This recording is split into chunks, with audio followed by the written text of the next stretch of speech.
এলাকার মানুষ আইসা মুসা নবীরে কয় নবী দোয়া করেন, মিশরে বৃষ্টি নাই। নবী 70,000-এর কাফেলা নিয়ে জঙ্গলে গেলেন দোয়া করবে। হঠাৎ কয় আল্লাহ এতগুলো মানুষ নিয়ে হাত তুললাম জমিনে, বৃষ্টি দাও। আমার আল্লাহ ডেকে বলে রে মুসা, তুমি যেই লোকগুলো নিয়ে দোয়া করতেছো এই লোকের মধ্যে একটা গুনাহগার আছে, লাগাতার 40 বছর গুনাহ করেছে, জিনা করতেছে। ওই বান্দাটারে যদি উঠাইয়া না দাও আমি তোমাদের দোয়া কবুল করিয়া বৃষ্টি দিব না। মুসা নবী ডাক দিয়া কয়, এই জিনাকার ময়দানে কে আসো? লাগাতার 40 বছর গুনাহ করতেছো রে নাফরমান।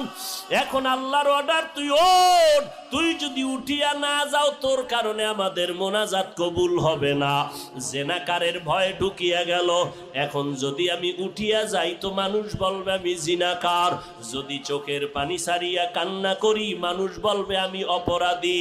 এইবার একটা কাপড় মাথার সামনে রাখিয়া চেহারাটারে ঢাকিয়া আস্তে আস্তে আমার মালিকের কলিজা ভরিয়া ডাক দিছে, ও দয়ার মালিক,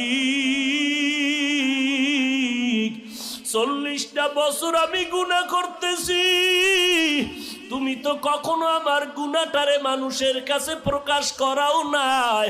তুমি দয়ার চাদরের মধ্যে তো আমারে রাখছো, আজকে মুসা নবীর সামনে আমাকে কেন তুমি প্রকাশ করাইবা? ও আল্লাহ, তওবা করলাম, আর গুনাহ করব না, জীবনে আর গুনার কাছেও যাব না রে আল্লাহ, তুমি আমারে দয়া করিয়া মাফ করিয়া দাও।